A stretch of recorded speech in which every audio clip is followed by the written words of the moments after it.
جب کبھی سونے چاندی اور معدنیات کا ذکر آتا ہے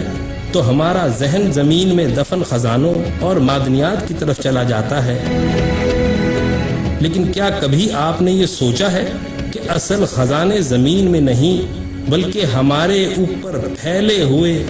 آسمان میں بکھرے ہوئے ہیں؟ تو آئیں اس راز سے پردہ اٹھاتے ہیں۔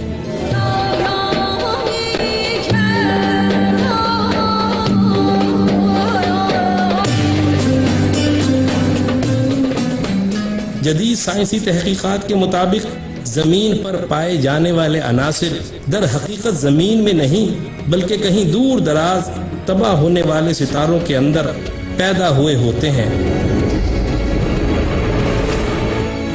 جب کبھی سورج سے کئی گنا بڑا ستارہ مرنے کے قریب ہوتا ہے اور جس وقت اس کے مرکز میں لوہا پیدا ہونا شروع ہو جائے تو یہ اس ستارے کی موت کی علامت ہے۔ یہی لوہا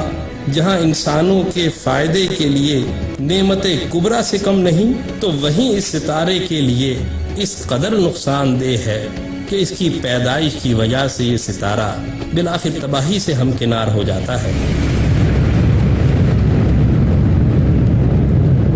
اور تمام عناصر کائنات میں بکھر جاتے ہیں، اور بکھرنے والی اسی اسٹار ڈسٹ سے مختلف معدنیات اور قیمتی دھاتوں سے بھرپور ہماری زمین وجود میں آئی تھی۔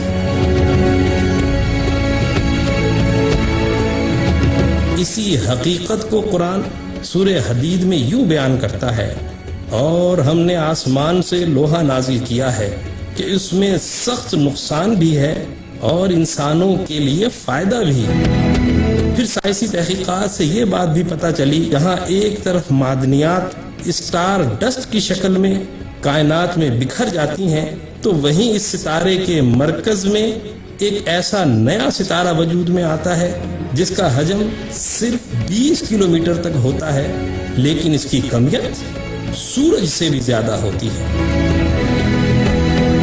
اور اس ستارے کو نیوٹرون اسٹار کہتے ہیں۔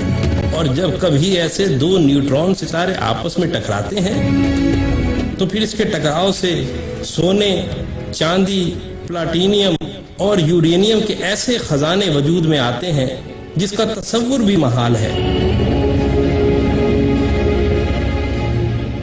اس ایک ٹکراؤ کے نتیجے میں اتنی بڑی مقدار میں سونا پیدا ہوتا ہے کہ اس سونے کے 10 چاند بنائے جا سکتے ہیں۔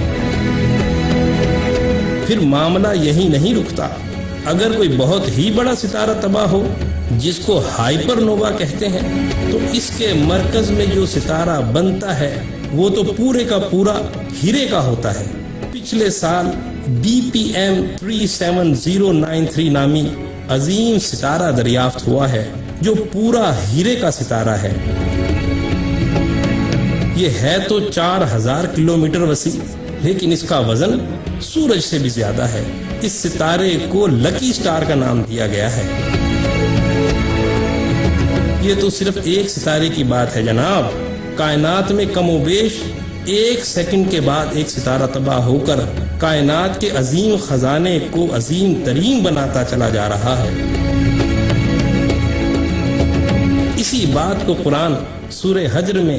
یوں بیان کرتا ہے، اور کوئی چیز ایسی نہیں جس کے خزانے ہمارے پاس نہ ہوں، اور ہم ان کو ایک مقررہ مقدار میں آسمان سے نازل کرتے ہیں۔ جب آسمانی خزانے اتنے بڑے ہوں تو ان میں سے انتہائی حقیر مقدار کا استعمال ہمارے لیے تو باعث حیرت ہوگا، لیکن اللہ کے لیے بہت آسان ہے۔ قرآن سورہ زخرف میں کہتا ہے، اور اگر یہ اندیشہ نہ ہوتا کہ تمام انسان ایک ہی طریقے کے ہو جائیں گے تو ہم رحمان سے کفر کرنے والوں کے گھروں کی چھتیں اور ان کی سیڑھیاں جن سے وہ اوپر کی منزلوں میں چڑھتے ہیں اور ان کے دروازے اور ان کے تخت جن پر وہ تکیہ لگا کر بیٹھتے ہیں سب سونے چاندی کے بنا دیتے، لیکن یہ تو محض دنیاوی زندگی کا مال و متاع ہے۔ اب قرآن اور حضرت محمد صلی اللہ علیہ وسلم کی رسالت کا انکار کرنے والے جواب دیں کہ 1400 سال پہلے وہ کون سی سائنس اور کون سی ٹیکنالوجی تھی جس کی مدد سے قرآن نے انسانوں کو ان خزانوں کی اطلاع دی جن کے بارے میں اس وقت کا انسان قطعاً ناواقف تھا